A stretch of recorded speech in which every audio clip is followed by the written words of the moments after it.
말로 질문하는 것 같이 듣고 그 다음에 같이 또 나누고 하는 게 좋지 않을까 싶은 생각이 들 정도로 여러분 지금 질문이 다양합니다.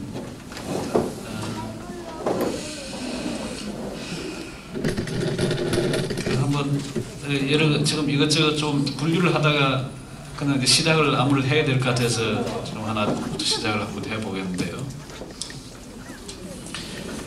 1장 주근에 보면 엔도 슈사쿠의 그 침묵을 언급하셨다. 그곳에 보면 로드리고 신부가 거꾸로 매달려 귀에서 피가 떨어지는 형벌을 받은 자들의 신음소리를 신부가 코 고는 소리로 받아들였을 때는 짜증내고 경멸하다가 그것이 고문으로 인한 신음소리라는 것을 알자 그 소리가 갑자기 성스러운 고통의 소리로 느껴지는 것으로 인해 고민하는 장면이 나온다. 이것도 로드리고가 가지고 있었던 이분법적 사고의 표출인가? 그렇다면 우리가 흔히 로드리고처럼 이분법적 사고의 기초에 미화 혹은 폄하하는 사례는 무엇이 있으며 이를 깨뜨릴 수 있는 방법 무엇이 있을까?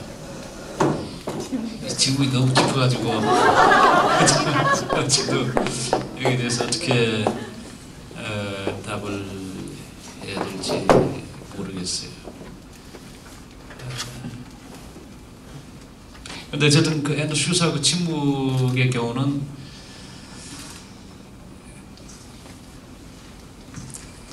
제가 어디에선가 그 신앙의 회색지대라고 이야기했던 그 부분에 관해서는 질문한 분이 있던데요. 그게 그 신앙의 문제, 뭐 순교와 관련된 부분, 예수 그리스도를 부인함, 이것들이 그렇게 그래서 논리적으로 말해서 이거 참 또는 이거 거짓 이야기할 수 있는 방식으로 그 이야기할 수 없는 그 부분을 그런 방식의 인간의 삶을 보여주는 그 대표적인 소설이 저는 침묵이 아닌가 그런 생각을 이제 하는데요. 이제 성상을 밟는다.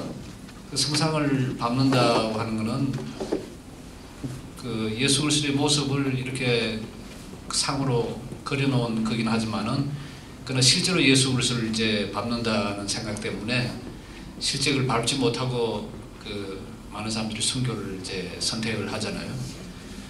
그런데 마지막 가서 보면 결국 성상을 이제 밟으면서 살아는 남고 배교자라는 이름을 듣지만은 그러나 그 사람이 정말 배교자인가? 그 사람이 정말 예수 그리스도를 저버렸는가? 그게 아니라는 그걸 이제 보여주는 게 그 침묵이라는 이제 소설인데요.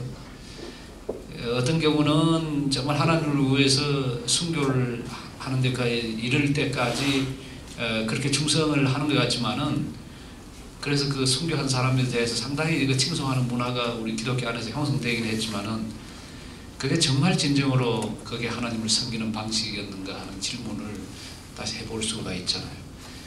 제가 책에서 이야기한 그 김원국의 그 순교자라는 그 소설이 그걸 잘 보여주고자 했거든요. 순교하지 않고 살아남은, 그래서 사람들로부터 욕 들어먹은 오히려 그 신목사라는 사람이 그 순교자라는 소설에서는 그 사람이 오히려 제대로 하나님을 섬기려고 했고, 아니면 순교자로 이제 알려진 사람들은 사실상은 개같이 죽어갔다. 그 사람들은 자기들 그 목숨을 유지하려고 했고, 알려지기는 순교자를 알려지지만 실상은 그들은 그 순교자라는 이름을 받을 만한 사람들이 아니었다라는 걸 이제 보여주려는 게 그 순교자죠. 이 엔도 슈사쿠의 그 침묵하고 이 순교자라는 소설하고 뭐 깊이나 다루는 주제나 여러 차이가 있긴 하겠지만은, 그러나 그 점에서 그 이 두 작품이 서로 통하는 면이 있는 것 같아요. 한번 그런 관점을 가지고 여러분 한번 읽어보시죠. 여러분 스스로 그 슈사쿠의 그 침묵이라는 것, 그 다음에 김원국 씨의 그 순교 당한 사람들, 더 마르터드니까 순교 당한 사람들이죠. 순교 당한 사람들이라는 두 작품을 뭐 저 이야기하는 게 이게 그 답변이 될 것 같지는 않은데요. 여러분들이 너무 생각이 깊어가지고 제가 도무지 감당을 할 수 없는 부분들이 많이 있는 것 같아요. 고통 부분에서 고통받는 자와 함께함에 대해 강조가 되는데, 욥의 친구 이야기에서 기다릴 수 있는 데까지, 힘 닿는 데까지 욥과 함께했다고 하는데, 이는 고통받는 자 입장이 아니라 바라보는 자 입장에서 함께함이 아닌가요?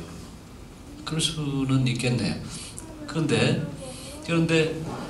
그 욥기 2장을 보면 욥의 친구들이 그 셋이 왔잖아요. 근데 아마 이 사람들이 하고 싶은 말은 곧장 야, 너 죄를 생각해봐, 그 말이었을 거예요. 그런데 친구들 그 말 하지 않고 성경에 보면 7일 7야라 그렇게 표현을 해놨어요. 7일 7야 그 욥이 고통당하는 것을 보고 있었다. 그게 욥의 고통과 정말 같이 고통을 함께 나누고 같이 아파했다고까지는 이야기할 수는 없을지 몰라요. 그러지만은 욥을 떠나지 않고 고통받는 그 현장에 같이 있어는 주었잖아요. 그 같이 있어 줬다는 게 같이 정말 아파했다 한 지경까지, 그 경지까지 나갔다고 말할 수는 없을지라도 같이 앉아 있어줘.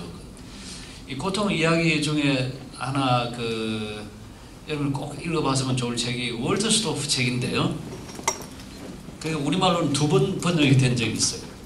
니콜라스 월터 스토프. 그냥 부를 때는 이제 월터 스토프라고 부르는데, Lament for a Son. A Son일 거야 아마. 그 아들을 위한 통곡이라는 책인데, 그게 옛날에는 대장간에서 그렇게 한번 번역돼 놨다. 이건 절판이 되고 다시 좋은 시가신간 출판사에서 나는 아들을 잃은 아버지입니다. 그러니까 그렇게 이제 다른 번역이 하나, 그 한동대 박형영 교수가 번역한 책이 하나 있죠. 근데 이 월터 스토프 자기도 고통받은 이야기를 쓰고 있는 걸 보면 자기가 찾아와서 도대체 뭘 걱정하느냐, 뭘 그렇게 아파하느냐, 이제는 하나님 품에 안겼는데, 그런 말은 전혀 위로가 되지 않더라는 거예요. 오히려 자기가 울고 있는 그 눈물의 그 벤치, 눈물의 그 의자에 아무 말도 하지 않고 그냥 같이 앉아 있어 주는 친구. 근데 그러다가 그냥 가는 친구. 그 친구들이 오히려 자기한테 그 위로가 되었다. 그러니까 저도 그 욥기를 읽고 공부하고 그 다음에 이제 나중에 월터 스토프 이제 보면서 자꾸 힘들고 어려워하는 사람한테 가서 뭔가 자꾸 설명하려고 그러고, 왜 그런지 이야기를 해주려고 그러고, 뭔가 뭘 좀 도와주려고 무슨 말을 하려고 하는 그런 거 차라리 안 하는 게 좋다는 걸 제가 배웠어요.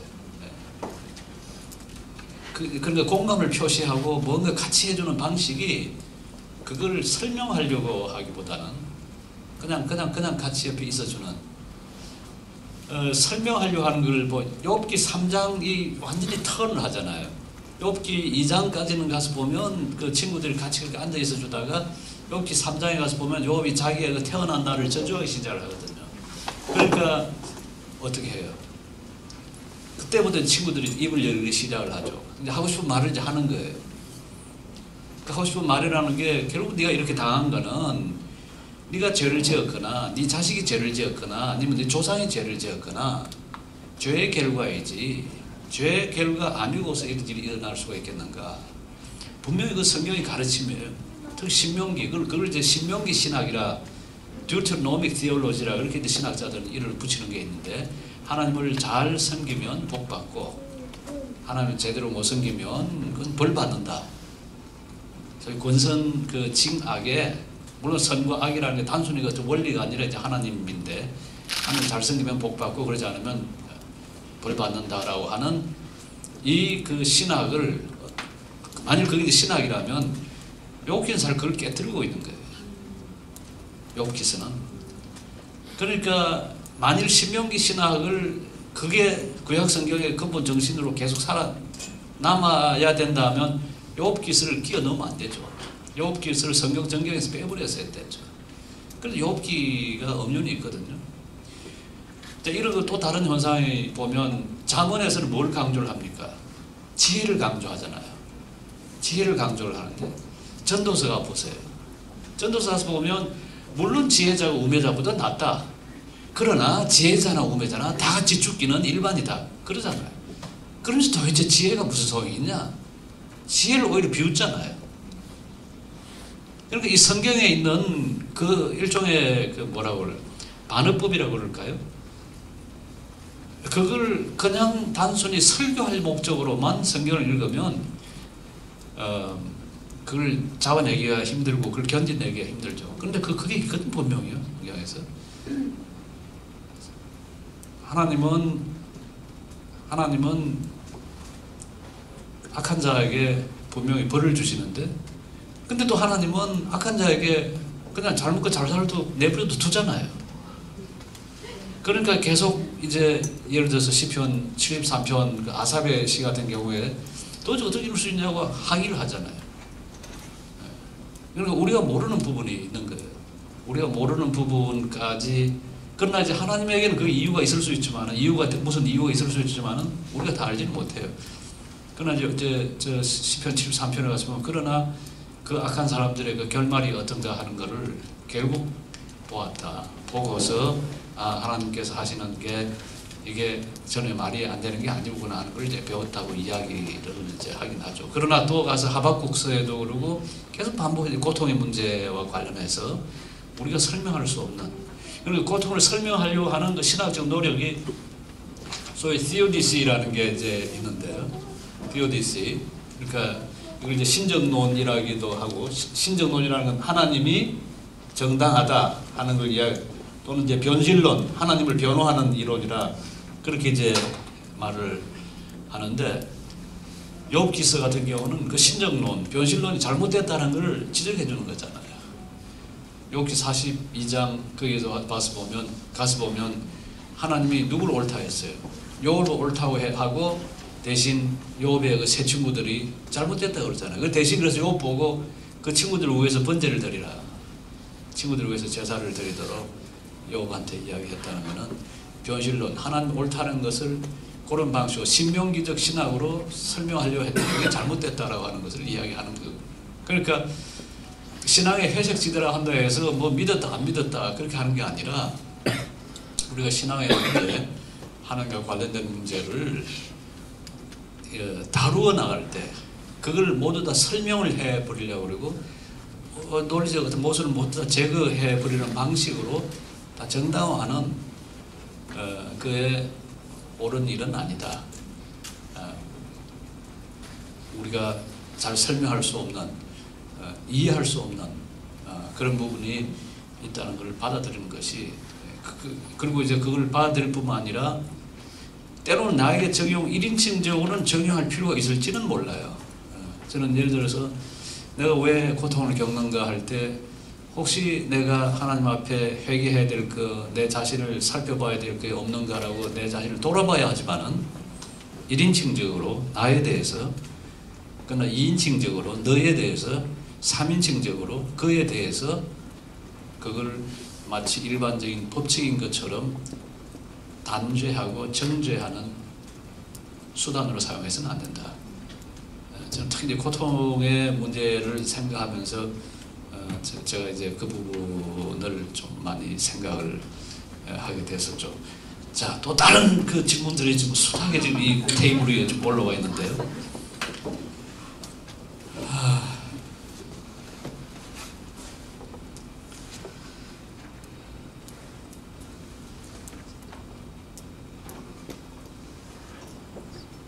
가만히 죽음, 고통, 그 다음에 죽음에 관한 부분이 또 하나, 여기 죽음은 자연스러운 것이 아니라 형벌이라는 점에 공감합니다. 형벌로서의 죽음은 아담뿐만 아니라 인류와 피족의 죽음을 이어졌습니다. 선악과를 먹은 죄에 대한 형벌로 너무 과한 것은 아닌가 생각이 들었습니다. 아담과 하와의 죄에 대한 정확한 이해가 필요한 것 같습니다. 아담과 하와의 죄에 대한 형벌로 과하지 거하지 않다는 증거는 무엇일까요? 그런데 이제 여기 죽음이라는 거 분명히 보면 아담과 하와가 그걸 이제 선악을 알게 하는 나무 열매를 먹으면 성경에 보면 정령 죽으리라 했는데 안 죽었잖아요. 안 죽었잖아요. 그대로 살아 있었죠. 대신 그 뱀이 이야기한 게 옳았죠. 뱀이 뭐라고 이야기하냐면 너희들이 그 열매를 먹으면 눈이 밝아져서 선악을 알게 되고 하나님과 같이 되리라. 그런데 그 3장 22절인가요? 그 뒤에 가서 보면 하나님 그러잖아요. 이들이 눈이 밝아 선악을 알게 되어 우리 중에 하나와 같이 되었다. 사탄의 말이, 그 뱀의 말이 오히려 옳았잖아요. 그러니까 뱀의 말이 옳았다는 건 두 가지. 곧장 죽지 않았고, 두 번째, 선악을 알게, 눈이 밝아져서 선악을 알게 되고 하나님같이 되었다.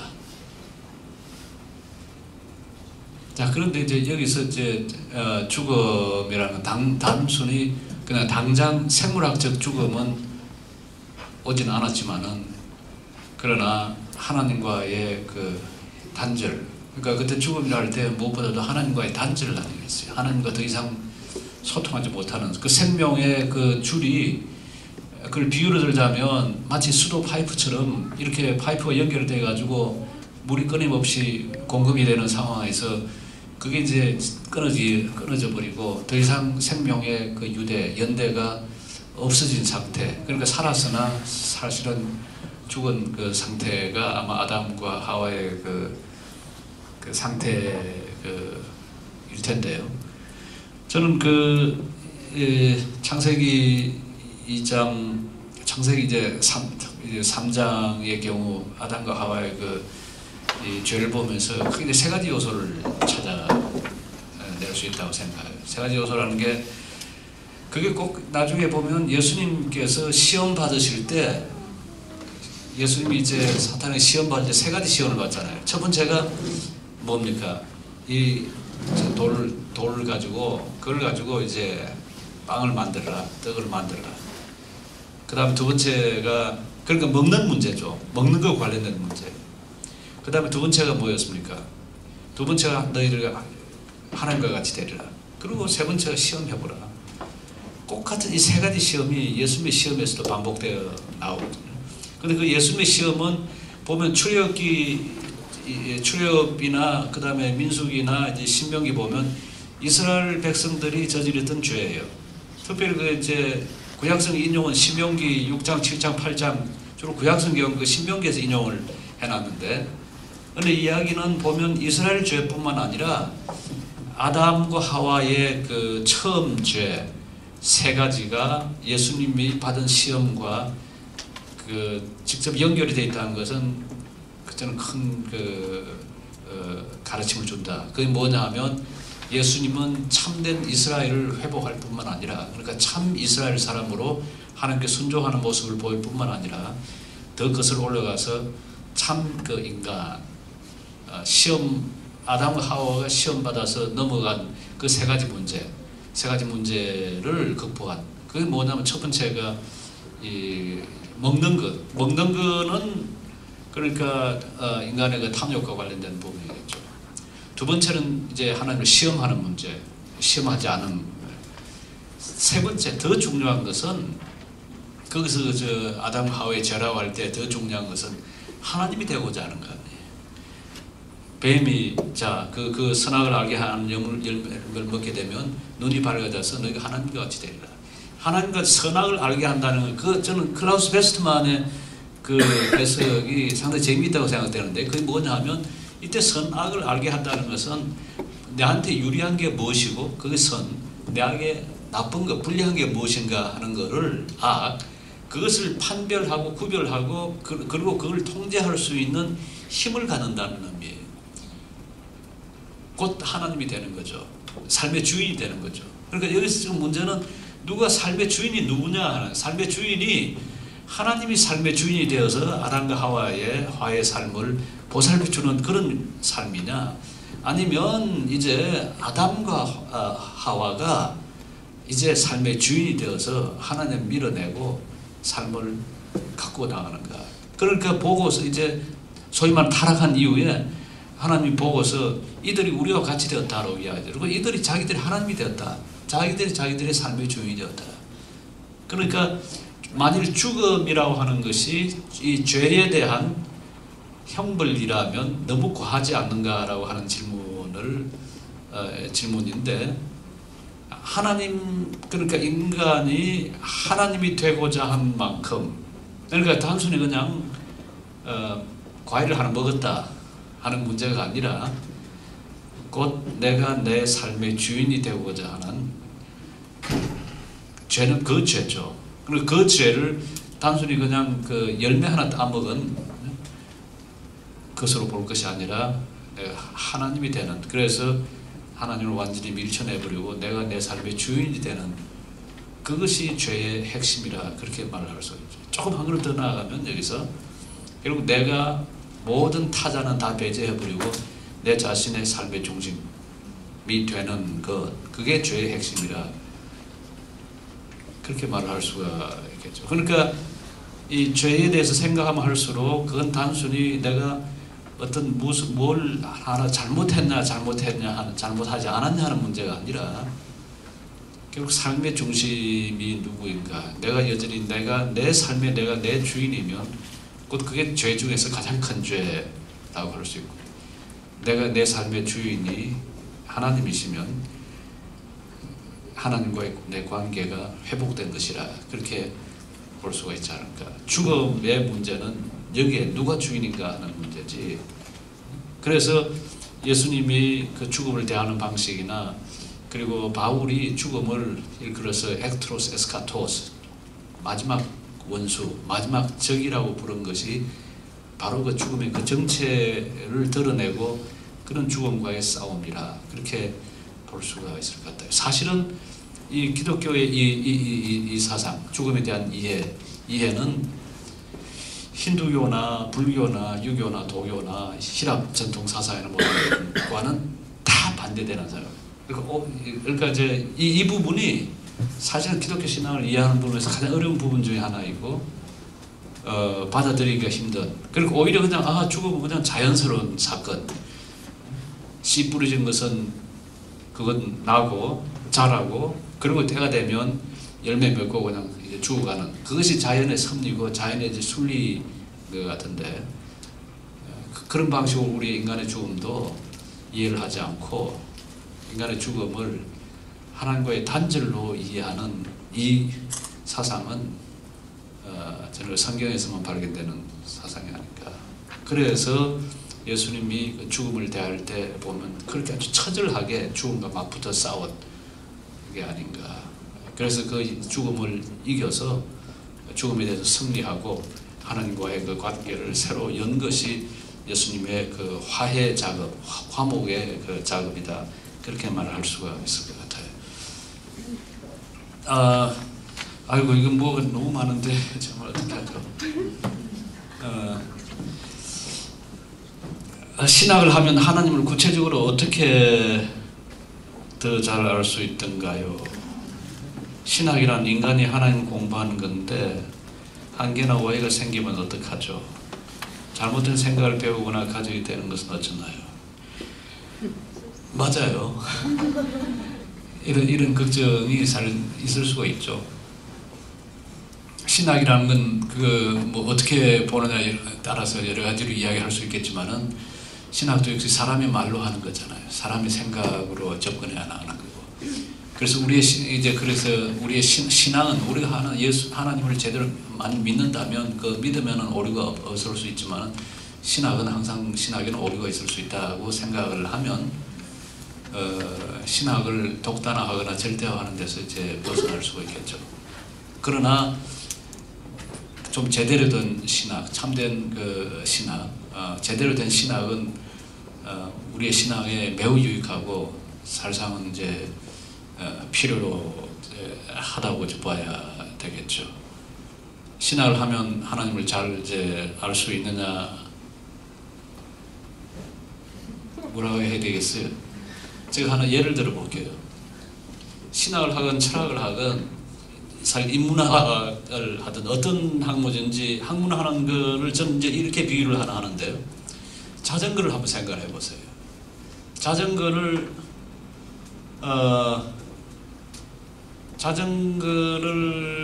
우리가 대하는 방식을 몇 가지가 있을 것 같은데요. 어떤 게 있을까요?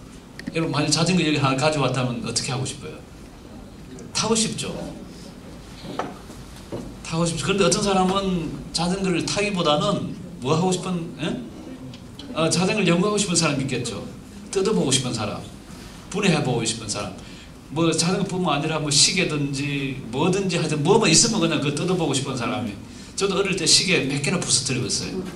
예, 손목시계도 그래서 부서뜨리고 뭐 저 타상시계도 몇 번을 부서뜨리고 해가지고 이제 고장 낸 게 많은데요. 옛날 시계는 왜냐면 이 손목시계 같은 안에 그 유사라 해가지고 그 이 나사 방식으로 돌아다니는 게 있어요. 그 잘못 건드리면 그 고장 나버리거든요. 근데 시계는 차고 다니면 시계를 보면 돼요. 그러잖아요. 그거 뜯어보는 게 아니에요. 그거는 뜯어보는 거는 시계를 고친 사람만 그렇게 하면 돼요. 자전거는 어때요? 자전거 뜯어보고 하는 거는 글쎄 뭐 가능하면 자전거를 수리할 수 있으면 좋죠. 제가 네덜란드에 있을 때는 자전거를 많이 탔는데 되게 이제 수리할 수 있는 도구는 다 가지고 다녀요. 그래서 뭐 펑크가 나거나 타이어 뭐 문제가 생기면 금방 응급 조치를 할 수가 있었는데요. 그런데 자전거는 우선 타기 위한 거예요. 그런데 이렇게 할 수 있어요. 신학도 그러고 철학도 그러고 그래서 피아노 치는 것도 그래요. 자, 피아노 여기 있으니까 더 쉽겠네요. 자, 피아노는 지금 뭐 하기 위한 거죠? 치기 위한 거죠? 보기 위한 거 아니죠? 그런데 이제 저거에 대해서 이건 피아노다, 그랜드 피아노다, 지금 건반이 몇 개 있다. 에? 그렇게 설명을 할 수가 있어요. 우리가 그런 방식으로 신학도 할 수 있고 철학도 할 수 있어요. 인문학이나 역사적 다 그렇게 할 수 있어요. 자, 플라톤 철학은 뭐 이거다. 플라톤은 이런 책을 썼다. 그래서 플라톤의 티마이오스의 내용은 이렇다. 파이드로스의 내용은 이렇다. 유티프론의 내용은 이렇다. 유티프론에서 예를 들어서 유티프론하고 소크라테스하고 대화 주고받는 주제가 뭐다. 주제가 토호시온, 경건에 관한 건데 이때 이제 누구죠? 유티프론이 이렇게 이야기하고 소크라테스 거기서 이렇게 반박하고 다시 유티프론이 이렇게 답을 하고 그런 방식으로 쭉 설명을 할 수는 있어요. 마치 피아노는 건반이 몇 개다 이야기하는 것처럼. 그런데 유티프론 이야기를 요약하고 설명하는 것을 일컬어서 그걸 철학한다라고 생각하는 사람이 있어요. 마치 자전거는 바퀴가 두 개다. 체인으로 연결되어 있다. 페달을 밟으면 체인이 돌아가고 바퀴를 돌린다. 핸들이 있어서 그걸 가지고 방향을 조절한다. 그렇게 설명을 할 수 있어요. 그런데 자전거를 그렇게 설명한다고 자전거 탈 수 있나요? 자전거 못 타죠? 자전거를 어떻게 타요? 응? 자전거 어떻게 탄다고?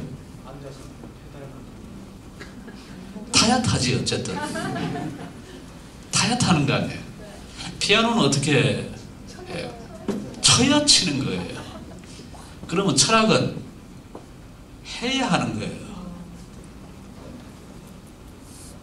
이게 만사가 다 그래요. 그러니까 우리가 이건 뭐다라고 이야기할 필요는 있죠. 그건 어떤 데예요? 어떤 데 필요해요? 보통 사람의 경우는. 그 구조가 파악되고 뭐가 그러니까 자전거 이야기 페달과 그 체인의 관계, 체인과 두 바퀴의 관계 그걸 잘 알 필요가 있는 경우가 있어요. 어떤 경우에? 고장 났을 때죠. 문제가 있을 때 그걸 알아야 문제를 개입을 할 수가 있어요. 그렇지 않을 때는 몰라요. 자, 그러면 이제 두 가지 동시에 이야기를 할 수 있잖아요. 우리 인생에 가끔 고장이 날 때가 있잖아요. 우리 몸의 병이 날 뿐만 아니라 우리의 관계에서 문제가 발생할 수도 있고 자기가 가던 인생 길에서 문제가 생길 수도 있고 나는 누구냐라는 것을 잘 먹고 잘 살 때 묻지를 않아요. Who am I? 내가 누구냐라는 질문은 실연했을 때라든지 뭐가 인생길이 뭐가 잘 안 풀릴 때 가서 내가 누구냐라는 질문을 던져요. 그럴 때 비로소 생각을 하잖아요. 그럴 필요는 있죠. 그러나 제대로 사는 것은 내가 누구냐고 자꾸 그것만 묻고 앉아있으면 그건 정신병자가 되죠. 그러니까 철학하느라고 내가 누구냐, 맨날 내가 누구냐, 타인은 누구인가, 맨날 그렇게 그 질문만 던지고 있으면 그건 병자예요. 중요한 건 뭡니까? 인생은 사는 것이고, 철학은 하는 것이고, 노래는 부르는 것이고, 피아노는 치는 거예요. 그러니까 신학, 아까 내가 좋은 신학이 필요하다고 이야기했는데요. 좋은 신학이라는 건 신앙이 잘못될 때, 신앙에 문제가 있을 때 그때 정말 좋은 신학이 필요를 해요. 그걸 설명을 해줄 수 있는. 그러나 우리가 제대로 하나님을 신뢰하고 하나님을 믿고 순종하면서 우리가 이 삶을 따라 살아간다면 굳이 자꾸 신학이 어떻고 이야기할 필요가 없고 철학이 어떻고 뭐 이야기할 필요가 없는 거예요. 그건 항상 뭐가 잘 돼가는 건 아니니까 그걸 제대로 알기 위해서 좋은 신학, 좋은 철학, 좋은 인문학, 좋은 학문이 필요한 거죠. 이 학문이라고 해서 반드시 좋은 건 아니에요. 그게 병이 될 수가 있어요. 병이. 위트겐슈타인이라는 철학자가 철학이란 그 파리병 속에 든 파리에게 나갈 길을 보여주는 것이라 그렇게 말한 적이 있어요. 파리가 웽앵글에 날아다닌다고 해보세요. 근데 파리를 잡으려고 이렇게 통을 가지고 하는 거기서 기어들어가지고 파리가 웽앵글 안에 있어요. 잡혀가지고 거기에. 근데 철학은 뭐 하는 거냐? 그놈한테 나갈 길을 보여주는 거라 그래. 질문할 수 있죠. 근데 파리가 들어가긴 왜 들어갔어 거기에? 통속에 안 들어갔으면 나갈 일도 없는데. 그 우리 인생이라는 게 그런 식으로 사로잡혀서 파리 통속에 들어갈 수가 있는. 근데 그걸 나갈 길을 보여주는 거. 근데 그 나갈 길이라는 게 애써서 찾아내서 낸 길일 수도 있고, 위트겐슈타인이 어느 날 말코움이라는 제자한테 들려준 이야기가 있어요. 어떤 사람이 어느 방에 갇혀가지고 지금 나갈 길을 찾는데 창문을 보니까 너무 높아서 뛰어오를 수가 없고, 그 다음에 그 굴뚝을 보니까 굴뚝이 너무 그 들어가는 구멍이 좁아서 위로 올라 빠져나갈 수도 없고, 며칠을 그러고 있었다는 거예요. 그런데 거기를 한 번만 돌아봤으면 문은 열려 있었는데, 그런데 인생이 그러면 얼마나 좋겠어요. 그 문조차 항상 닫혀 있을 수도 있거든요. 그래서 우리가 이론적으로 따져보고 생각해보는 게 필요하죠. 필요하지만은 그러나 이것이 최종적인 건 아니라는 걸 저는 늘 의식할 필요가 있다고 생각해요. 그게 철학이든지 신학이든지 인문학이든지.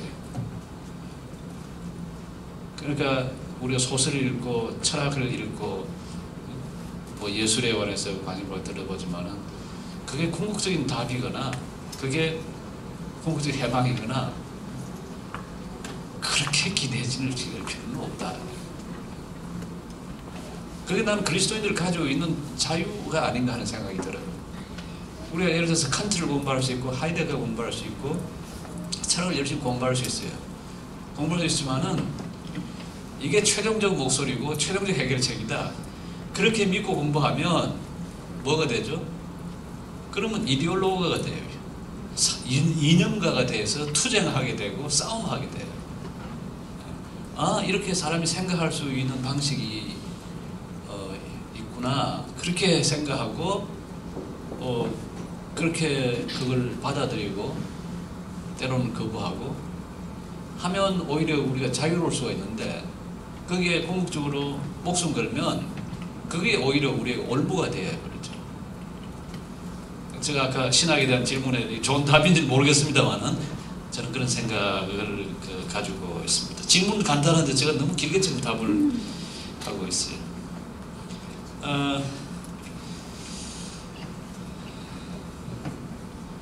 신앙에는 결단이 시작인가요? 아니면 아는 것에서 자연스럽게 믿음에 이르게 되는 것인가요? 불교가 종교와 철학과 과학이 다 섞여 있다는 것은 무슨 의미인지. 신앙에는 결단의 시작인가요? 아니면 아는 것에서? 사람에 따라서 다 다른 것 같아요. 근데 어떤 방식으로 우리가 신앙을 갖게 된다고 할 때 그때까지 걸어온 그 삶의 여정이 전혀 무시되는 것 같지는 않아요.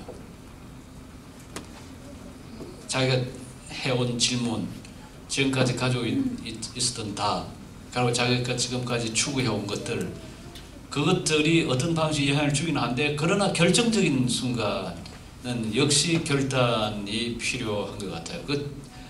우리가 잘 아는 예가 어거스틴의 경우잖아요. 어거스틴은 그 삶을 보면 그만큼 방탕한 사람이 없을 정도로 굉장히 방탕한 삶을 살았죠. 그런데 물론 그렇게 사는 데는 마니교라고 하는 게 상당히 영향을 줬어요. 물론 그 자신이 아주 정욕의 사람, 아주 강한 성욕을 가지고 있고, 그래서 이제 그런 삶을 살았다고 이야기를 할 수가 있겠죠. 이 주교가 되고 나서도 사실상 어거스틴 성적인 충동 때문에 나이 70 넘어서도 그것 때문에 굉장히 스스로 고통스러워한 사람이에요. 특별히 성적 충동이. 그래서 17, 18살 벌써 동굴을 시작을 했잖아요. 동굴을 시작했고, 어거스틴이 쓴 초기 작품 가운데 데 마기스트로라는 작품이 있는데요. 그게 이제 선생에 관해서라는 작품이에요. 그게 자기 아들하고 했던 철학 토론이에요. 그 아들 이름이 아데오다투스, 하나님으로부터 받은이라고 하는 아들이 있었는데, 그 아들이 그때 15살인가 그래요. 우리 같으면 중2, 중3이에요. 중3 아들하고 그때 30 조금 넘은 아버지하고 했던 이 철학 토론의 수준이 대단한 수준이에요. 대단한 수준. 근데 그 아들이 이제 일찍 죽었죠. 아들이 이제 일찍 나중에 이제 어거스틴 세례 받고 할 때 이제 같이 같이 아직 있었던 아들인데. 그런데 이제 어거스틴이 쭉 걸어온 길을 보면 여러 갈래의 길들, 그러니까 마니교를 통해서 받은 영향, 또는 신플라톤주의를 통해서 받은 영향, 또 어릴 때부터 아프리카 기독교, 상당히 미신적인 그런 기독교의 문화, 이런 여러 갈래들이 어거스틴에게 있었지만은 결국 마지막은 뭡니까? 어린 아이들의 목소리를 듣죠. 토올레 레게, 집어서 읽어라. 그래서 로마서 13장을 펼쳐 들고서 그때 완전히 모든 의심은 다 사라지고 이제 하나님께 이제 귀의하는, 하나님께 돌아가는 그런 모습이 드러나잖아요. 그러니까 저는 두 가지가 다 있는 것 같아요. 마지막 의지의 결단이 신앙에서 중요하고, 그리고 또 동시에 그때까지 자기가 해왔던 질문, 살아왔던 그 삶이 신앙에서 다 같이 중요하다고 그렇게 이야기를 하고 싶어요. 불교의 종교와 철학과 과학이 다 섞여 있다는 무슨 의미냐 하는 것은, 불교의 예를 들어서 반야신경 보세요. 반야신경 250자인데요. 거기 보면 이제 단순히 어떻게 구원받는가 하는 것만 서술한 게 아니라 이 우주를 구성하고 있는 가장 기본적 요소가 뭔가, 그 오온이라고 하는 표현이 나오고요. 그 다음에 색수, 상, 행, 식, 이런 인간의 우리의 인식작용, 감각적인 그 다음에 기억, 의식, 이런 그런 것에 대한 논이라든지 하는 기본적인 물리학적인 논이라나, 또 인간의 심리학적인 요소들, 이런 것들이 같이 녹아 있는. 그러니까 그 과학은 일종의 인도의 과학이죠. 그 당시 인도 사람들이 이해하고 있던 그런 과학, 그리고 철학, 종교가 하나로 되어 있는. 대신 기독교 성경은 물론 하나님께서 천지를 창조했다 하지만은 과학적 입장을 가지고 쓴 책은 아니에요.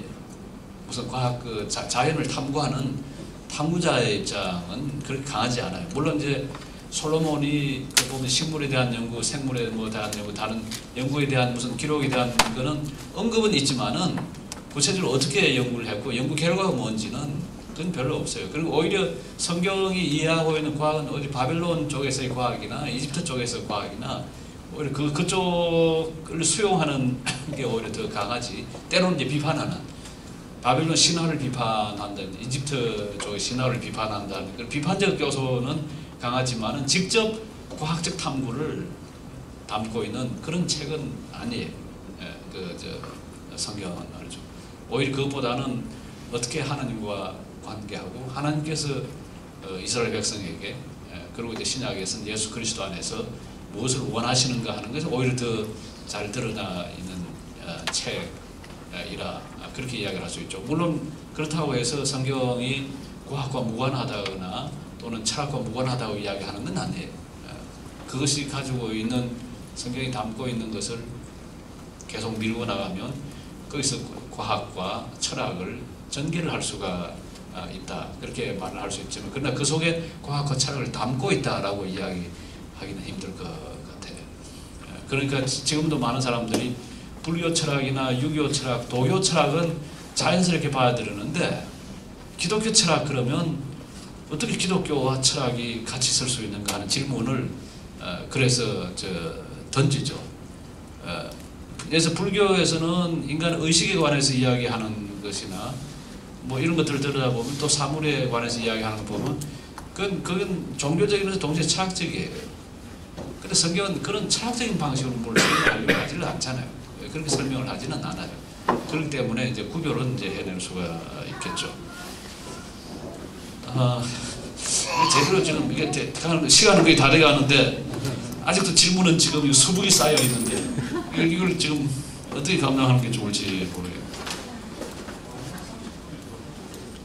그래요. 예. 책을 관통하는 내용이 일상의 회복, 일상의 중요함으로 보였습니다. 참으로 신선하고 좋았습니다. 교수님은 종교 다운주의자에 대해 어떤 입장이신가요? 하나님을 불신하는 사람들에게 확신을 주는 한마디 해주신다. 제가 그럴 자신은 없고요. 아마 일상에 관해서 몇 분이 더 이제 한 질문이 있는 걸 봤는데요.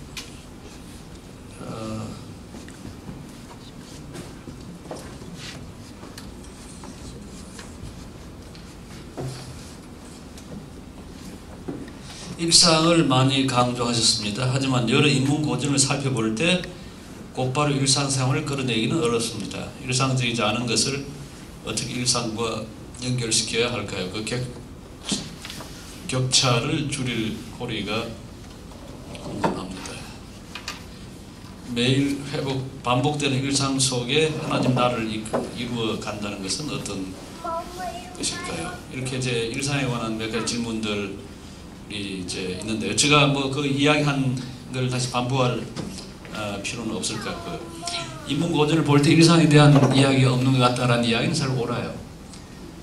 일상 여기 특히 이제 그 히랍 철학 전통에서 보면 일상적인 것과 비일상적인 것의 대비가 아주 뚜렷해요.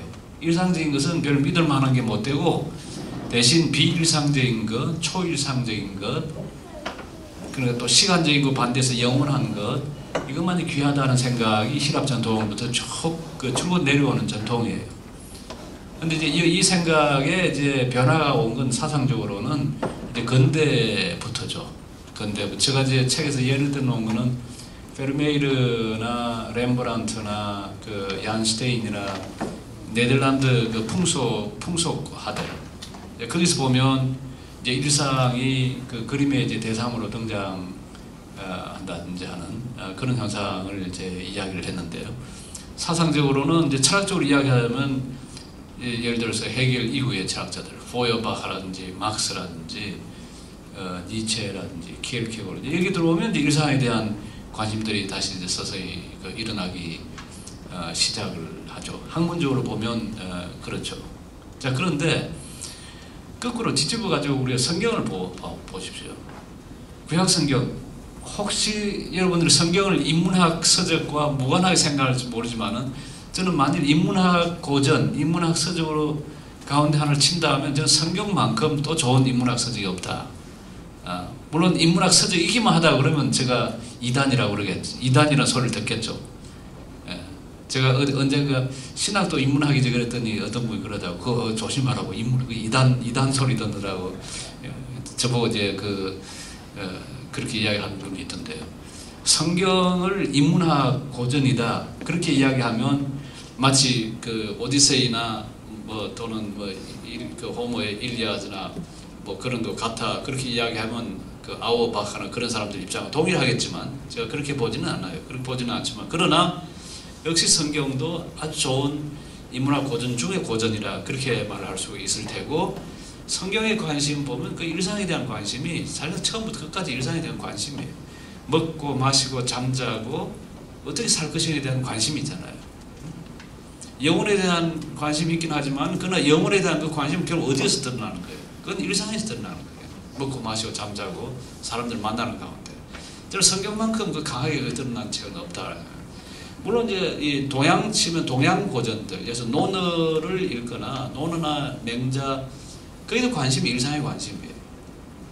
그 다음에 이제 이 선님들의 세계도 보면 특히 이제 한국 불교, 중국 불교 영향입니다만은 그리스도 그 다반 일상 다반사라는 표현이 그게 불교에서 쓰는 표현이거든요. 일상 다반사, 일상에서 마시고 먹는 일, 그게 이제 중요하다 보는 거예요. 전통적으로 보면. 그래서 저는 일상에 대한 그 관심, 일상의 그 회복이라고 하는 이 주제가 성경에 낯선 것이 아니라 성경 창세기부터 요한계시록까지 요한 창세기 3장에 보면 결국 사람이 먹는 문제로 타락을 하잖아요. 먹는 문제로 결국 타락을 하는데 창세기 3, 다시 요한계시록 3장을 가서 보세요. 먹고 마시리라. 먹고 하나님과 우리가 함께 먹고 마시고 잔치를 벌이는 그것이 하나님과의 우리 사이의 관계의 그 회복의 상징으로 드러나는 일이거든요. 그러니까 먹는 것, 마시는 것 이것들이 우리 신앙에서 아주 중요한 의미가 있다. 이렇게 말을 할 수가 있을 것 같고요. 종교다원주의에 관한 부분은 저는 입장이 분명합니다. 이 종교다원주의에 대해서는 전 종교의 문제는 우리가 그 진리의 문제로 접근할 수가 있지만은 그러나 여러 종교들이 있는 상황, 그러니까 분명히 불교도 있고 뭐 이슬람도 있고 여러 종교들이 있잖아요. 그런 상황에서 그리스도인들이 보일 수 있는 1차적인 태도는 다른 종교에 대한 존중이다.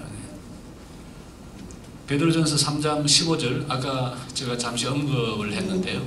거기 보면 그 너희 마음속에 예수 그리스도를 주로 삼아 거룩하게 하고 그 다음 두 번째가 소망의 그 근거, 소망의 내가 두고 있는 그 소망의 근거를 묻는 사람에게 이유를 묻는 사람에게 대답할 준비를 하되 온유와 두려움을 하라. 그리고 선한 양심을 가지라고 이야기를 하는 것이 우리 종교다원적 상황에 그대로 적용될 수 있는 거라고 저는 보는데요. 만일 그걸 그대로 적용할 수 있다면 할 수 있는 이야기는 예수 그리스도를 주로 삼는 데는 그 확신을 우리가 분명히 가져야 돼요. 예수 그리스도를 통해서 우리가 구원받고 그분을 통해서 죄사함 받고 하나님과의 관계가 회복된다. 그러나 다른 생각을 가진 사람들한테는 이렇게 우리가 예수 그리스도에 두고 있는 소망의 근거 이유를 말할 준비를 언제나 가지고 있어야 한다. 거기서 보면 아까 이야기했죠. 그 근거, 그 로고스예요. 로고스란 말에서 온 말이 그냥 곧자 온 말이 로직이잖아요. 예? 로고스란 말에서 논리란 말이 거기서 온 거니까요. 그러니까 로고스란 말 여기 이제 그대로 로직이잖아요. 로직 이 논리죠, 논리. 그런데 논리라고 하는 것은 그러니까 이 근거를 대는 거거든. 그러니까 어떤 사고를 논리적으로 한다는 말은 제가 여기 중고등학생들이 있으니까 이걸 조금 더 강조해서 이야기를 할게요. 무엇을 논리적으로 이야기한다는 것은 그냥 주장하는 것이 아니라 근거를 댄다는 말이에요. 아까 예를 들었잖아요. 소크라테스는 죽는다. 그렇게 주장할 수 있죠. 그러면 그 주장을 어떻게 그 주장을 하냐 그러면 뭘 해요? 근거를 대봐라 그래. 그게 소크라테스는 사람이잖아. 두 번째가 뭐예요? 모든 사람은 죽잖아. 따라서 소크라테스는 죽어. 그 관계. 그러니까 모든 사람은 죽는다. 소크라테스는 사람이다. 자, 그러므로 소크라테스는 죽는다. 이걸 이제 논리학에서 그러므로라는 이걸 결론이라고 그러고 앞에 걸 뭐라고 그러죠? 네?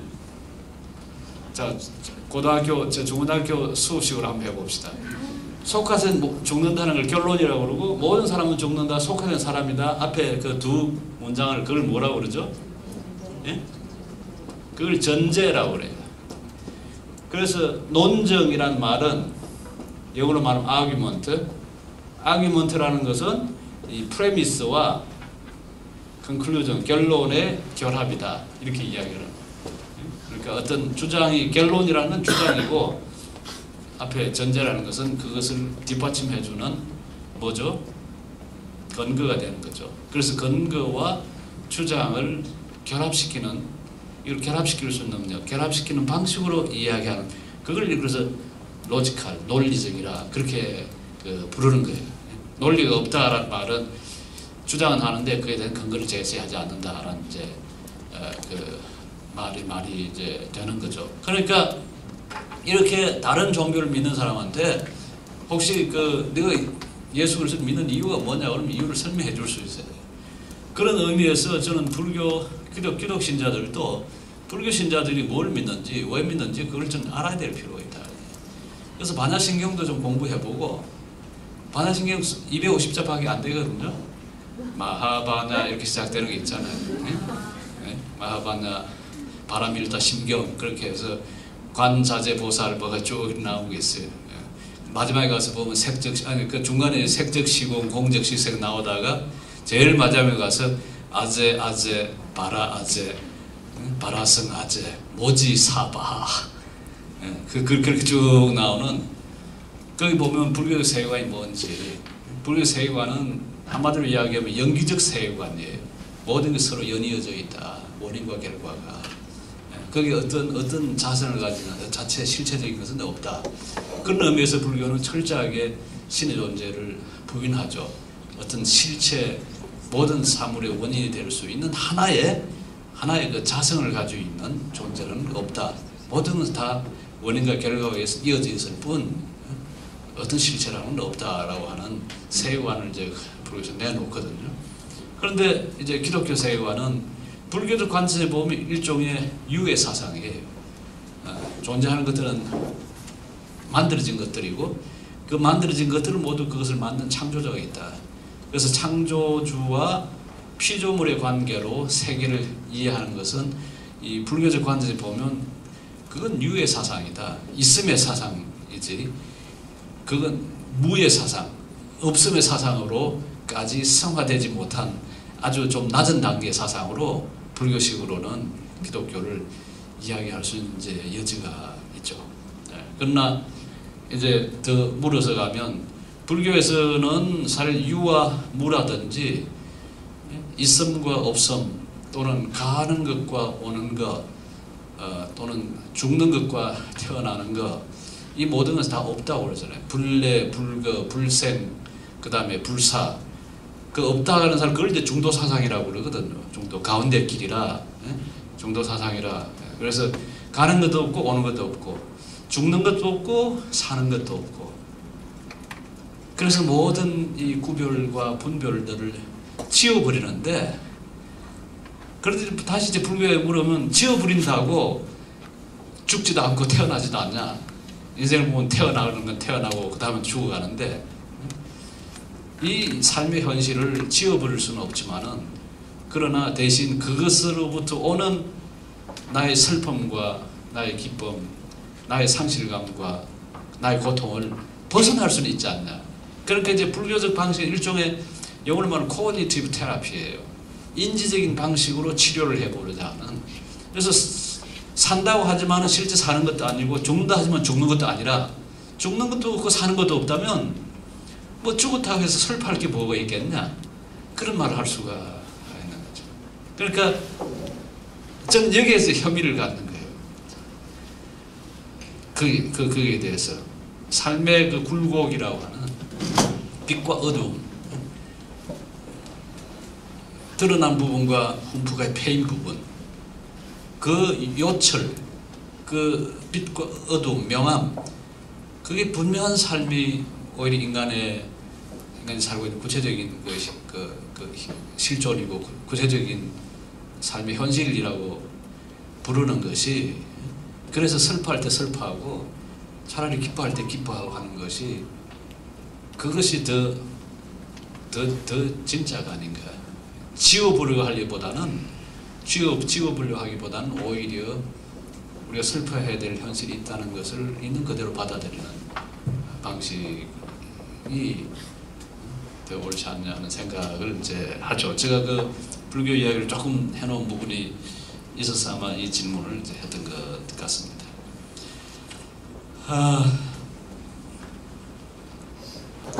비전이란 현 상태에 대한 분노에서 시작하고 대안에 대한 진지한 추구와 함께 자라난다고 하시는데, 이건 제가 이제 존 스토트 목사님의 그 말을 이제 인용을 한 것입니다. 그러니까 비전은 현실에 대한 그 분노에서 시작한다.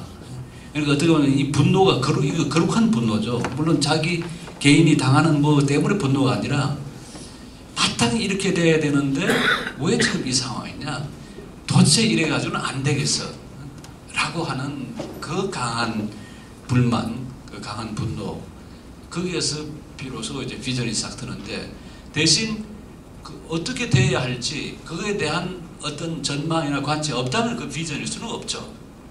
그러니까 마땅히 되어야 할 바, 어떤 방향이라든지 어떤 새로운 현실에 대한 분명한 이해가 있고, 지금 현재 주어진 상황에 대해서 비판적 관점을 가질 수 있을 때 비전이 생긴다, 그렇게 그 말을 할 수가 있죠. 자, 그럼 그 밑에 질문이 이제 어려운 질문이네요. 그렇다면 그리스도인의 정치 참여, 사회 참여는 어떠해야 할까요? 현 정부와 차기 정부에 대해 어떻게 생각하시는지요? 교수님 생각하신 대안은 무엇일까요? 모르겠어요. 이게 이제 그리스도 정치 참여나 사회 참여에 대해서는 이제 어떻게 해야 되는 일반적인 이제 이야기는 할 수가 있죠. 두 가지가 있을 텐데요.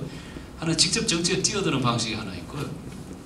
그 정치가 되는 정치, 그러니까 현실 정치에 뛰어든 그런 방식 정치가 있을 테고, 그다음 두 번째는 우리가 투표에 참여하고 세금을 내고 그리고 그 문제가 있을 때 거기에 대해서 문제에 목소리를 내고 하는 그런 방식의 정치가 있겠죠. 그리스도인들이 정치에 참여한다면 아마 뭐 첫 번째 그 방식도 가능하고 두 번째 방식도 가능할 거라, 그런 생각을 이제 해봅니다.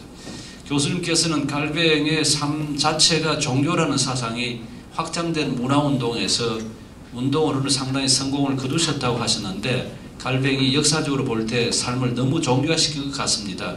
이 점에 대해서는 어떻게 생각하십니까? 칼빈이 삶을 너무 종교화시켰다고 그렇게 볼 수 있을까요? 아니면 종교를 너무 세속화시켰다고 봐야 될까요?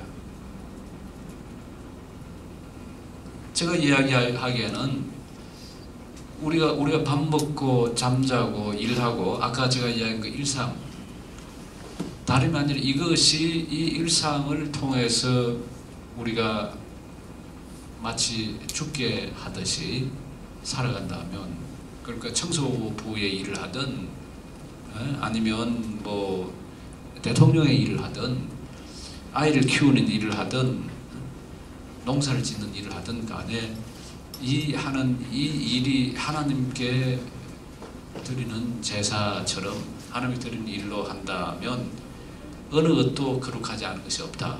그게 칼빈과 그 루터의 공통된 생각이거든.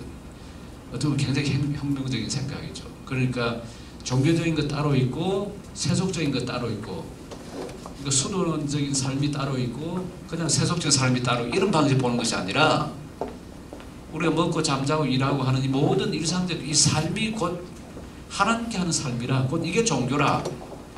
뒤집으면 종교란 뭐 어떤 거룩한 대단한 뭐 그런 것이 아니라 이렇게 일상적 삶을 살아가는 것, 일하는 것, 또 사람들 만나는 것, 이게 종교라, 그렇게 말을 할 수 있잖아요. 그러니까 종교를 이건 그러니까 뭐 삶을 너무 종교화시킨 것이라 뭐 그렇게 말을 할 수도 있겠지만, 또 뒤집으면 종교를 너무 세속적인 것을 만들었다, 그렇게 말을 할 수 있을 것 같은데, 사실 이게 저는 칼빈주의 핵심이라 그렇게 생각해요.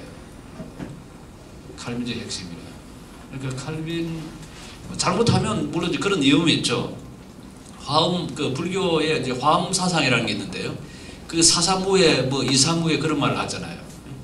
이사무에니 사사무에니 이제 이런 말들을 거기서 하는데 눈에 보이는 것이나 눈에 보이지 않는 것이나 법칙적인 것이나 아니면 개별적인 것이나 아니면 보편적인 것이나 또는 개별적인 이 모두가 다 그냥 무예 그게 어떤 그 경계가 없이 다 같다. 근데 그런 사상과 뭐가 크게 다르냐라고 물을 수 있을 거예요. 물을 수 있을 텐데 그런데 칼빈이나 루터가 이제 가르친 것은 종교적인 것 따로 그다음 비종교 따로 그게 아니라 모든 삶이 다 종교적이라고 하는 이야기는 어떤 삶이라도 하나님을 떠난 삶은 있을 수는 없다. 아니면 어떤 거룩한 삶이라도 사람들이 보통 말하는 거룩하다고 부르는 삶이 어디 있다면 그런데 그렇게 거룩해 보이는 삶이라도 실제 하나님과 관계없다면 그거는 속된 것보다 더 속된 거다. 그렇게 말할 수 있는 여지가 칼빈한테 있는 거죠. 그러니까 우리가 그리스도인이 된다는 것은 이런 의미에서 보면 특별하게 종교적이 되는 것이 아니라 또 종교적이라는 말을 좁은 의미에서 써봅시다. 특별히 종교적인 모습을 갖추는 것이 아니라 지극히 세속적이고 일상적이면서도 그것들이 하나님께 드리는 제사, 하나님께 드리는 삶으로 산다면 그건 무엇보다도 종교적이고 무엇보다도 더 거룩한 것이라 그렇게 말을 할 수가 있을 것 같아요. 저 말이 혹시 오해가 가능합니까? 여러분 제가 무슨 말을 하려는지 전달이 되죠. 그러니까 저는 그 구약 성경을 보고 신약 성경을 볼 건 지금 볼수록 갈수록 그런 생각을 하게 돼요. 하나님이 우리를 부르신 걸 우리를 종교적인 사람 만들려고 부른 건 아니다.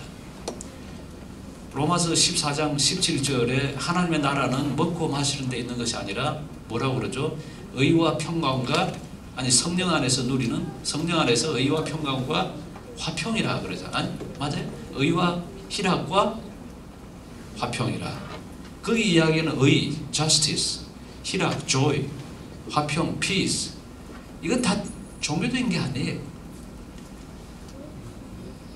지극히 일상적이고 지극히 세속적인 가치들이에요. 의로움이라든지. 의로움은 정의로움 아니에요. 공정하고 절차를 지키고 정의롭게 사는 것, 그 다음에 기쁨을 누리는 것, 평화를 누리는 것.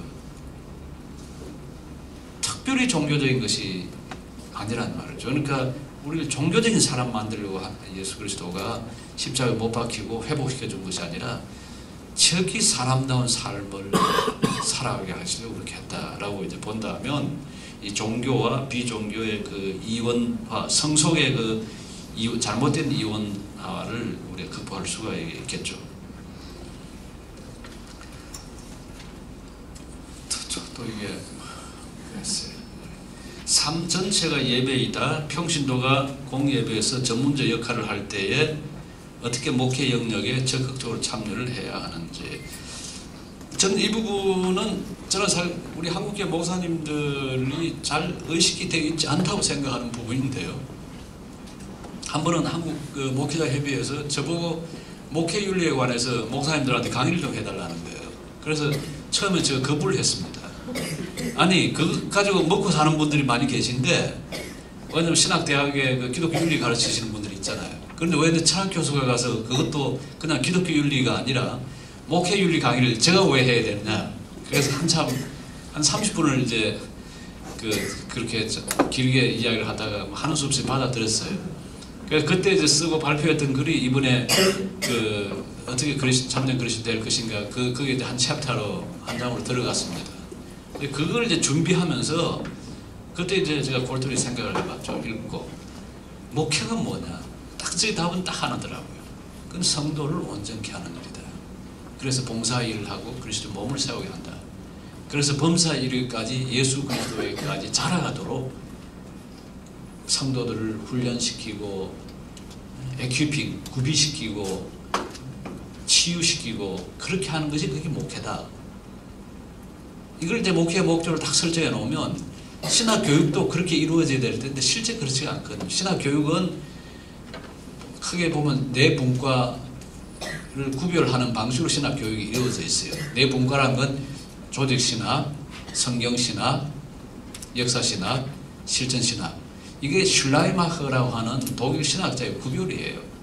그 200년 전에 한 구별을, 학문적 구별을 여전히 지금 세미나리에서 신학교에서 사용을 해요. 그러니까 이 구별에 따라서 훈련받은 분들이 목회 현장에 가서 이 구비 목회를 할 수가 없어요. 왜냐하면 구비 목회가 가능하려면 성도들이 살아가고 있는 그 삶의 현장들을 직접은 안 해보더라도 그걸 염두에 두고서 성도들을 훈련을 시켜야 돼요. 성도의 삶의 자는 뭡니까? 집에서 아이 키우고 밥 먹고 잠자고 밖에 나서 일하고, 그 일도 여러 종류의 일들이 있잖아요. 가르치는 일도 있고 장사하는 일도 있고 뭐 사업하는 뭐 온갖 종류의 일들이 있는데 그 속에 살아가는 성도들의 삶을 염두에 두고서 어떻게 이 현실 삶 속에 그리스도인으로 살 수 있도록 도울 것인가, 그런 관점에서 목회의 방향을 설정을 하고 그렇게 설교를 하고 그렇게 가르쳐야 에베소 4장 11절, 12절, 13, 14, 15, 16절에서 이야기하고 있는 그 목회가 가능한 거예요. 근데 신학 교수들한테도 이게 머릿속에 들어가 있지를 않고, 그 뭐 어디에도 그게 없어요. 그래서 지난번에 리차드 마오 그 풀러 신학 총장하고 제가 2007년 한 1시간 반, 2시간 지금 그 목회 신학이라는 그 잡지사에서 이제 부탁을 해서 대담을 했는데, 그때 물어봤어요. 그 학교에 그 평신도 신학을 가르치던 로버트 뱅크스라고 하는 오스트레일리아 신학자인데, 그분이 그 평신도 신학 연구소에서 가르치고 그 평신도 신학을 열심히 했거든요. 거기서는 이런 방식으로 에키핑 미니스트리 할 수 있도록 목회자 훈련이 되느냐, 우리도 된다 이러더라고요.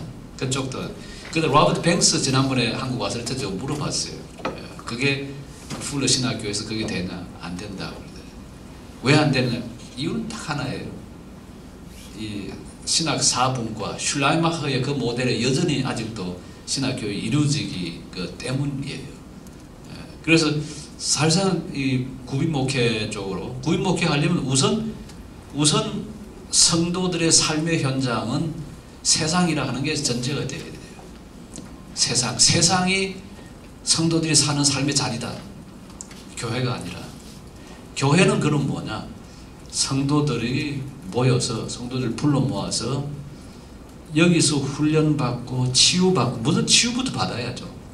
치료부터 먼저 받고 그 다음에 훈련받고 양육받고. 그래서 나가서 세상 나가서 거기서 성공하면 살지 못하잖아요. 판에 판판이 넘어지고 깨지죠. 들어오면 다시 치료받고 다시 내보내고. 그런 병원의 역할, 훈련소의 역할, 그 역할이 오히려 교회 역할. 그러면 교회가 없이는, 이런 역할을 할 수 있는 교회가 없이는 성도들이 이 세상에서 일상적 삶에서 제대로 살아갈 수가 없는 거예요. 그래서 교회가, 저는 그래서 이제 그게 이 대담집에서 양희송 그 실장하고 내하고 계속 팽팽하게 합의에 도달하지 못했던 유일한 주제인데요. 난 이제 어떻게 교회하고 성도의 삶하고 관계를 이제 어떻게 보느냐 하면요. 제가 보는 방식은 우선 우리 이게 세상의 이제 삶이라면 큰 원을, 저는 이게 이제 하나님의 나라의 영역이라고 생각해요. 하나님의 나라는 어디 하나 부분에 미치는 거 아니라 온 우주에 미치는 건데, 그 속에 나는 교회가 있다. 그러니까 이제 우리가 자주 듣던 용어를 쓰면 흩어진 교회가 세상이고, 다시 해서 불러 모이는 교회가 이제 우리의 눈에 보이는 교회인데, 이 모이는 교회에서 훈련받고 양육받아서 다시 세상으로 나요. 이 세상은 우리 삶의 영역이 각각 나눠져 있잖아요. 어떤 건 정치, 어떤 건 경제, 학문, 예술, 그냥 일상적 삶. 그리고 여기는 일상적 삶의 영역이에요. 일상적 삶의 영역에 살면서 우리가 교회에 함께 주의 백성들이 모여서 하나님의 말씀을 통해서 훈련받고 치유받고, 그래서 다시 세상으로 또 나가는 거라.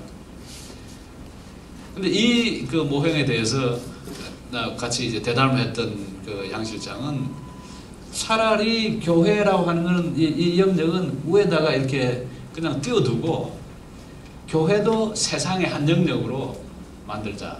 그러니까 이 동심은 가운데다 두지 말고 이 여기 하나님 나라 교회라고 하는 여기다 하나님 나라라는 여기다 두고 교회도 이 한 영역으로 그러면 이쪽에 있던 사람이 또 일로 가고 이쪽에 있던 일로 가서 이러한 그러니까 세상의 한 부분이라는 것을 교회는 이야기는 할 수는 있는데 대신 제가 이제 부여하고자 하는 이 세상에서 일상적 삶 속에 성도들이 살아갈 수 있도록 교회가 하는 역할은 전혀 주어지지 않죠. 저는 아직도 계속 이 교회에 그 역할을 주고 싶어 하는 거예요.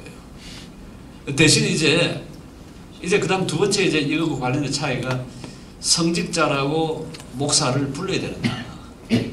왜냐면 우리 평신도들도 다 성직자 아니냐. 그렇죠. 평신도들도 다 성직자죠. 다 거룩한 평신도라 성도라고 하는 거룩한 이름을 지니고 있는 게 우리예요. 성도. 불행하게도 성도란 이름이 교회에서 가장 낮은 계급이 되어버렸지만은 왜냐면 그 어디 가면 봐요. 장례식 할 때 관에 보면 목사 아무개, 장로 아무개, 집사 아무개 쓰는데 교회에서 직분 아무것도 없는 사람은 뭐라 써요? 성도 아무개 이렇게 써요. 여러분 그거 어디서 풍속인지 아세요? 저는 한자를 아까 제가 한자 많이 썼죠.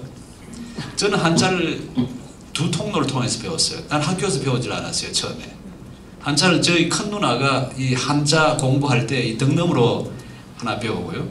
두 번째는 공동묘지에 우리 집에서 한 1km 떨어진 공동 거기 맨날 가서 이제 활쏘 칼싸움하고 어릴 때 그 병정놀이 하던 이제 공동묘지가 있었는데요. 그 이제 비석들 하나하나씩 비석 다 읽는 거예요. 초등학생이. 근데 제가 초등학교 1학년 2학년 때예요. 그런데 학생들이 그렇게 많아. 학생들이 그렇게 많이 죽었더라고요. 학생 김공, 김의 김공, 뭐 누구 지묘, 학생 누구는 왜 학생인 줄 아세요? 아니 학생이란 말이 저 학생 우리 내가 초등학생이라고 그랬던 학생이란 말이 무슨 뜻이지? 배우는 사람. 그럼 누가 배우는 사람이에요? 학생이. 그럼 학생은 배우는 사람. 이게 어디서 쓰는 말이냐면 유교에서 쓰는 말이에요. 유교에서 논어를 배웠다고 그러면 어떤 사람이 논어를 배웠다고 그러냐 하면 아니 논어를 읽었다라는 말을 쓰려면 논어 하기시섭지 불교화부터 저 20편 요할편까지 쫙 전체를 다 외우는 거예요. 주자 붙인 주까지. 그래야 논어를 읽었다 그래요. 그러니까 옛날에는 그 책 한 권 읽었다고 동네에서 그 시루떡 해가지고 돌리고 잔치를 했죠. 아니 요즘 논어 읽으려면 한글 번역된 그 몇 시간이면 다 읽어버리는데 몇 시간 다 읽어 그거 가지고 시루떡 만들어내려면 돈이 얼마나 들겠어요. 근데 옛날에는 그 한문 그 읽으려면 그 1년 2년 걸리던 거거든. 다 외우려면. 그런데 그렇게 외우는 일을 하는 사람들, 그러니까 벼슬 하기 전에 사람들, 벼슬 하면 이제 그 묘비도 진사 아무개, 영의정 아무개 이렇게 써요. 그런데 아무 벼슬을 하지 못한, 과거 시험을 치지 않고 벼슬을 못한 사람은 여전히 뭐예요? 배우는 사람이죠. 그래 학생이에요. 그 학생이라는 말을 영어의 스튜던트를 번역하는 말로 이제 근대 언어가 형성되면서 이제 쓰기 시작해요. 번역을 차용한 거예요. 학생이라는 말을. 그래서 학생이 나온 거예요. 학생이. 그러니까 이제 그 풍습을 어디가 그대로 갖다 쓰는 거예요. 교회가 갖다 쓰는 거예요. 성도 아무개 이렇게 쓰는 게. 근데 성도라는 게 얼마나 거룩한 이름이에요. 거룩한 백성들. 하나님의 거룩한 백성. 그게 우리한테 주어진 아주 귀한 직분이거든요. 그놈이 성직이죠. 자, 그렇다고 해서 그러면 목사의 직분이라는 게 이게 성도의 직분하고 동일하냐? 그렇지가 않아요. 마틴 루터조차도 만인 제사장직 이야기를 하지만은 우리가 다 어떤 다른 매개자 없이 하나님 앞에 직접 제사장 역할을 한다. 직접 하나님과 관계한다는 점에서 만인 제사장직이지만은 그러나 하나님께서 교회를 세우시고 교회 전임 사역자를 두시고 이 사람들을 통해서 훈련시키게 한 그 목자의 역할을 하게 한 목사의 직분은 아주 중요하게 생각을 해요. 그건 구별되는 거예요. 근데 그걸 이제 무시해버리면, 예를 들어서 그 우찌무라 간조 그 내총감삼 무교주의를 하려고 했던 이제 그런 분들을 생각하고 이제 같아져 버리는 거죠. 제가 너무 길죠? 제가 그냥 지금 그칠게요. 그치고 어떻게 좀 더 이제 조모임 한 번 더 하고 제가 다시 더 이야기하는. 다 먹어버렸어요? 예, 이렇게 하십시다.